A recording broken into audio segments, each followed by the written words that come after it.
Welcome to your ultimate pit stop, Piston Pundit, where horsepower meets jet power and the skies aren't off limits for gearheads. Today we're not looking under the hood but over the clouds, as three of Boeing's long-standing loyalists, KLM, Qantas, and Emirates, shake the industry with bold moves toward Airbus. For decades, Boeing dominated thanks to unwavering trust and its deep roots in global fleets. But after recent turbulence, think safety scandals, delayed certifications, and rising sustainability demands, the tides have turned. This isn't just airline drama, it's an engine-level reset. Let's dive into KLM's clean break, Qantas's ultra-long-haul revolution, and what it all means for Boeing's future in global aviation. Buckle up. Here are the defining moves shaking up jet-age allegiances.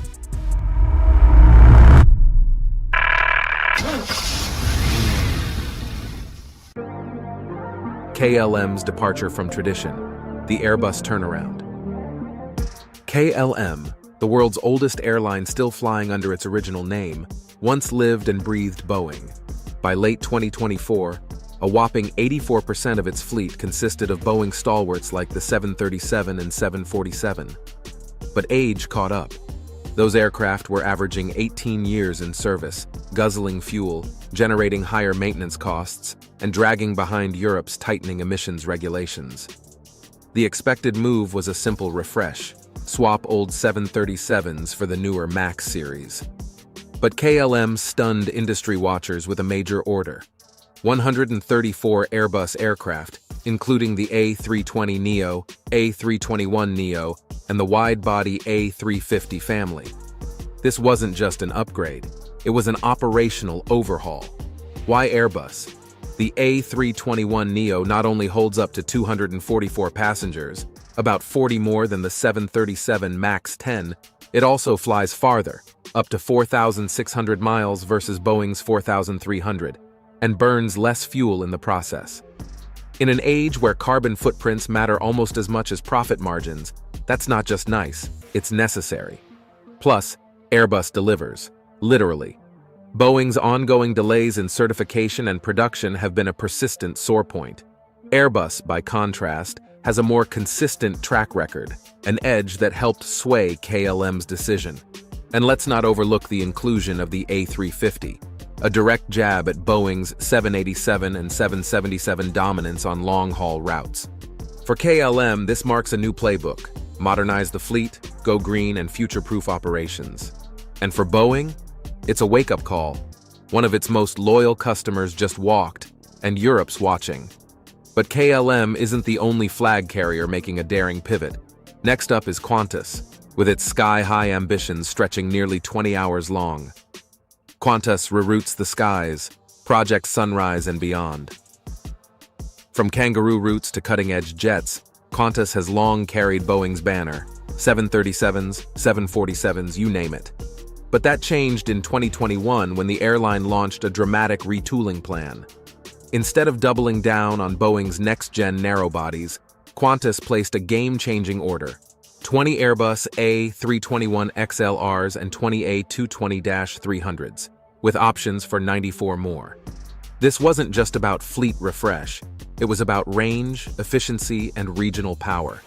The A321XLR packs nearly 8,700 kilometers of range, around 3,000 kilometers more than the MAX 10, and delivers fuel efficiency gains of about 30%. For a country as geographically isolated as Australia, that's strategic gold. New non-stop routes across the Pacific and deep into Asia are now on the table, without needing wide-body aircraft.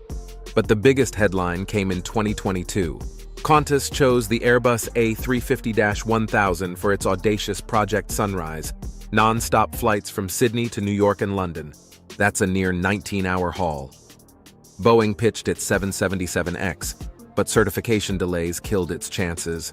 The A350-1000, already flying, offered better cabin flexibility, fuel efficiency, and the sustainability Qantas needed to align with its long-term goals. Sure, the A350's rollout got nudged to late 2026, with Project Sunrise now eyeing early 2027. But Qantas is going all in, partnering with scientists to refine passenger comfort, sleep patterns, and wellness zones for the long haul.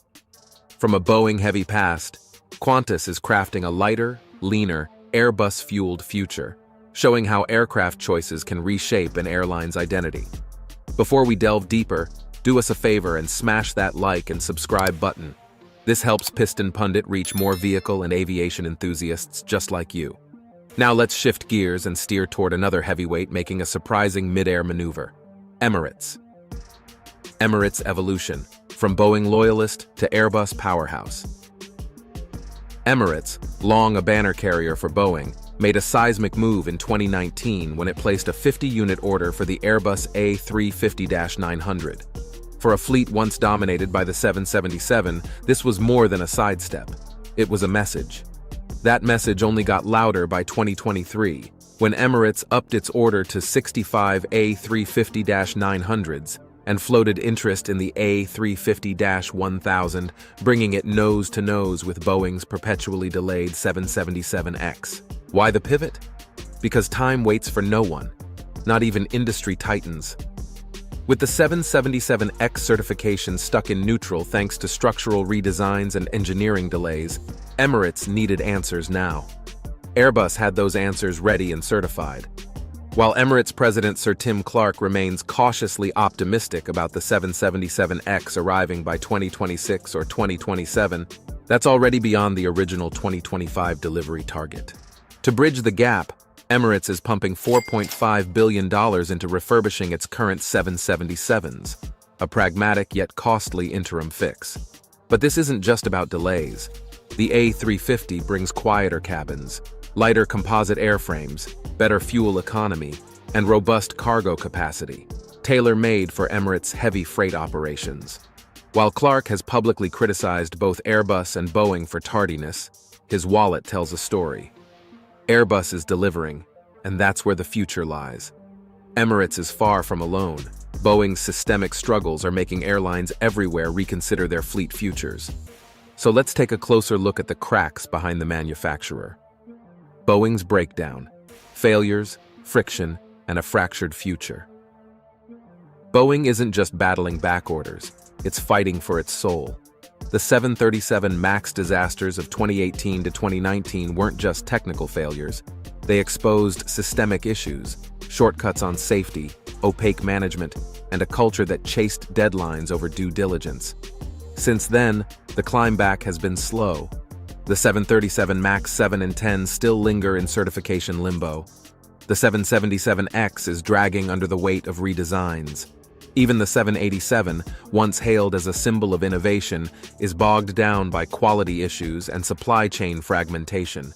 Meanwhile, Airbus is cruising, deliveries are punctual, emissions benchmarks are met, and confidence? Soaring. Modern airlines don't have time for corporate drama. They need reliability, especially under rising environmental regulations and stricter emissions targets. The airline industry isn't ditching Boeing out of betrayal. They're doing it out of necessity. Even Emirates' Tim Clark, who's been vocal about manufacturer missteps, put it bluntly, "You are the supply chain." In other words, airlines won't wait forever. Which brings us to the million-dollar question: can Boeing bounce back? Verdict: Boeing's last boarding call. Boeing is staring down the runway of reinvention. The loyalty of decades is being rerouted. KLM, Qantas, and Emirates have each laid down blueprints for the future, and Airbus is building it. If Boeing is to reclaim altitude, it must go beyond recovery. It must innovate. Faster certifications, cleaner tech, transparent management, and culture repair aren't optional, they're mandatory. So now we turn it over to you. Do you think Boeing can truly reinvent itself? Or has Airbus pulled too far ahead to catch? Would you feel safer flying on Airbus aircraft given recent Boeing setbacks? What changes would you make if you were leading Boeing through this turbulent chapter? Drop your thoughts in the comments. We read them, and we appreciate every insight. If you enjoyed this deep dive into aviation's new flight path, hit that subscribe button so you don't miss the next update from Piston Pundit, your ultimate pit stop for vehicle news that shifts gears and crosses skies. Thanks for watching, and see you in the next video. You can now check out any of the videos on the screen. There's plenty more to explore.